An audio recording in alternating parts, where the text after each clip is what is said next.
आता आपल्याला बघायचे द आर्टिकल. पूर्वी सांगितल्याप्रमाणे द म्हणजे डेफिनेट आर्टिकल म्हणजे निश्चित उपपद. हे निश्चित उपपद म्हणजे काय आणि याबाबतीत सगळ्यांचा गोंधळ होतो. त्यामुळे हे निश्चित उपपद काय आहे हे नीट समजून घ्या. एक तर निश्चित म्हणजे काय हे जरी आपल्याला समजत नाही. आता बघा निश्चित म्हणजे काय. एवढं कायम लक्षात ठेवा की भाषा ही बोलण्यासाठी असते. त्यामुळे प्रत्येक वेळेला जर तुम्हाला आर्टिकल्स व्यवस्थित समजून घ्यावं असं जर वाटत असेल तर आपण ते वाक्य प्रत्यक्ष बोलत आहोत असं समजून घ्या आणि बोलत असताना समोरच्या व्यक्तीला आपण ज्या गोष्टीबद्दल बोलतोय त्या गोष्टीचा संदर्भ माहिती आहे का बघा. असं असेल तर तुम्हाला द आर्टिकल कसं वापरायचं हे लगेच समजेल. समजा मी आता असं म्हटलं पोलीस परिस्थिती व्यवस्थित हाताळत नाहीये. आता मी ज्यावेळी असं म्हणतो की पोलीस परिस्थिती व्यवस्थित हाताळत नाहीये त्या अर्थी मी कुठल्या परिस्थितीबद्दल बोलतोय हे समोरच्याला माहित असणार म्हणूनच मी त्याला सांगतोय. म्हणजे आपल्याला त्याचा कॉन्टेक्स्ट संदर्भ समजला पाहिजे आणि तो जर संदर्भ समजत असेल तर अशा नाऊनच्या पूर्वी बिनधास्तपणे द आर्टिकल लावावं.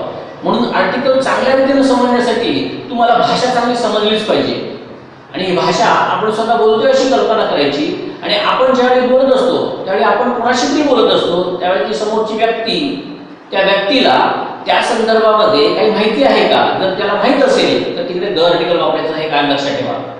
इथे आता मी फळ्यावरती काही उदाहरणं दाखवलेली आहेत.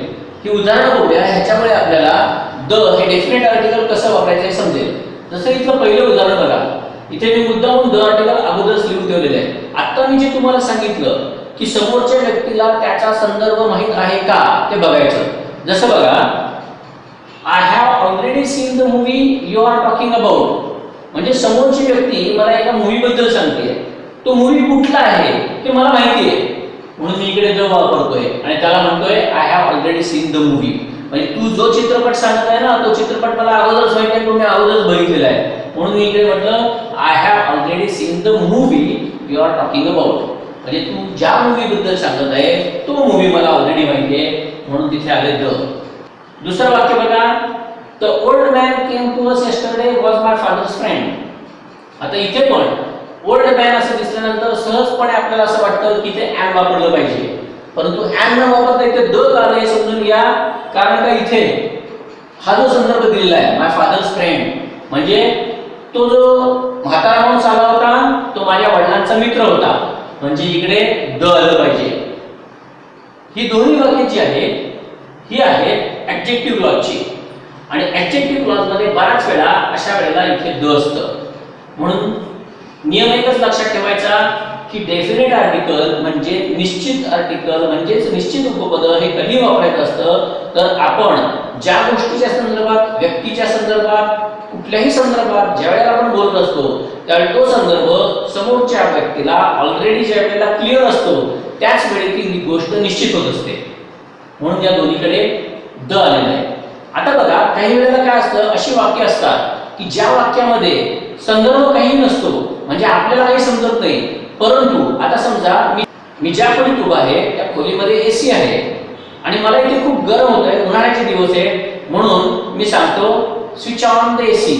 म्हणजे मी इथे कुठल्या एसी बद्दल बोलतोय तर या खोलीमध्ये असलेल्या त्या एका एसी संबंधित बोलतोय हे इथे स्पष्ट असतं आणि असं ज्यावेळी संदर्भ समोरच्या व्यक्तीला ऑलरेडी स्पष्ट असतो तर तिथे पण द आर्टिकल येतं म्हणून इकडे मी म्हटलंय बघा स्विच ऑन द एसी.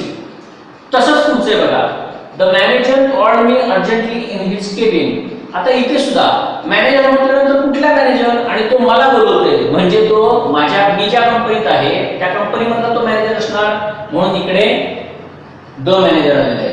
म्हणजे द आर्टिकल म्हणजे निश्चित उपपद हे वापरण्याचं म्हणजे द आर्टिकल वापरण्याचा नियम हा शेवटी तुम्हाला समजून घ्यावा लागतो.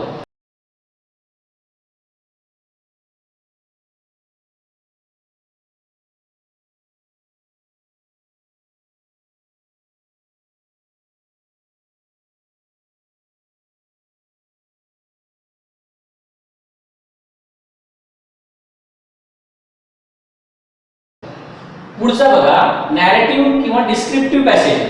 आता नॅरेटिव्ह म्हणजे काय तर एखादी गोष्ट आणि डिस्क्रिप्टिव्ह पॅसेज म्हणजे काय वर्णनात्मक उतारा ज्यावेळी असतो त्यावेळी दिलेला असतो त्यावेळी तिथे आर्टिकल्स कशी वापरतात. ही आर्टिकल्स वापरत असताना कधी पण लक्षात ठेवायचं की गोष्टीमध्ये किंवा डिस्क्रिप्टिव्ह पॅसेज मध्ये सुरुवातीला जी काही नाउन्स वापरली जातात ही कॉमन नाउन्स असतात आणि ही कॉमन नाउन्स अनेकांपैकी एक या अर्थानेच वापरली जातात. जसं मी म्हणतो एका गावात एक शेतकरी राहत होता, म्हणजे इथे एक गाव म्हटल्यानंतर अ विलेज आहे आणि एक शेतकरी राहत होता म्हणजे अ फार्मर आहे. म्हणजे a farmer lived in a village. म्हणजे थोडक्यात सांगायचं काय, ज्या वेळेला मी कथाकथन करत असतो किंवा मी ज्या वेळेला गोष्ट सांगत असतो त्यावेळी त्या गोष्टीमध्ये मी जे कॉमन नाउन सुरुवातीला वापरत आहे ते कॉमन नाउन अनेकांपैकी एक असतं. म्हणून मी म्हणतो काय, एका गावात एक शेतकरी राहतात. पुढे बघा तर मी काय म्हणतो, त्या शेतकऱ्याला एक मुलगा होता.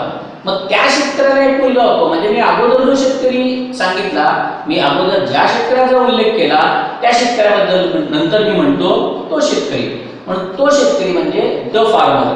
आता काय म्हटलं बघा मी, त्या शेतकऱ्याला एक मुलगा होता म्हणजे द फार्मर हॅड वन सन किंवा अ सन. का अ आणि वन या दोघांचा अर्थ एकच आहे. आता पुढे बघा, तो मुलगा एका शाळेत शिकत होता. आता तो मुलगा म्हणजे काय, द सन असा अर्थ झाला. थोडक्यात सांगायचं काय, जेव्हा पॅसेजमध्ये व गोष्टीमध्ये सुरुवातीला जेव्हा काही नाउन्स येत असतात त्यावेळी ती नाउन्स ती कॉमन नाउन्स असतात. त्यावेळेला त्या कॉमन नाउन्सच्या पूर्वी एक किंवा एन आर्टिकल लागतं व नंतर ज्या वेळेला त्यांचा पुन्हा उल्लेख केला जातो त्या तिकडे द आर्टिकल लागतं. आता या पॅसेजमध्ये बघा, या पॅसेजमध्ये सगळं जर तुम्ही अर्थ समजून घेतला तर तुम्हाला त्याचं जास्त लवकर आकलन होतं की आर्टिकल कसे वापरायचे असतात. आता इकडे एकदा मी एक लांब दाढी असलेला एक माणूस बघितला. मग बघा, एक माणूस बघितला अ, त्याला एक लांब दाढी होती म्हणून पण अ आला.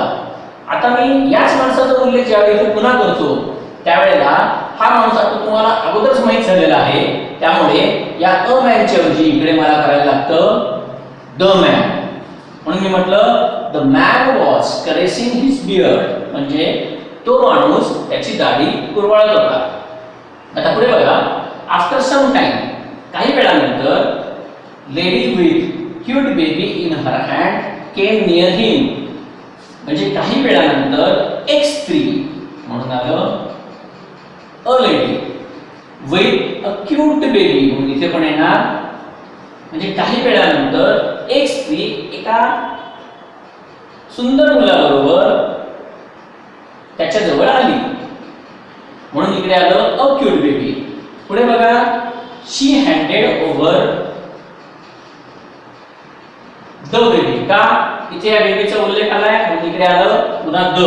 म्हणून she handed over the baby to the man. कुठला मॅन आहे, जो अगोदर इथं सांगितलेला तोच मॅन आहे म्हणून टू द मॅन. आता इकडे the man look at the baby. त्या माणसाने त्या मुलाकडे बघितलं आणि किस्ड इट. पुढे आलं the baby looked at his beard and begin pulling. थोडक्यात काय, सुरुवातीला अ आर्टिकल आलं व पुन्हा ज्या वेळेला त्या नाउन्सचा उल्लेख होत गेला त्यावेळी तिकडे द आर्टिकल आलं. अशा प्रकारे नॅरेटिव्ह मध्ये किंवा डिस्क्रिप्टिव्ह पॅसेज मध्ये आर्टिकल्स असे वापरले जातात.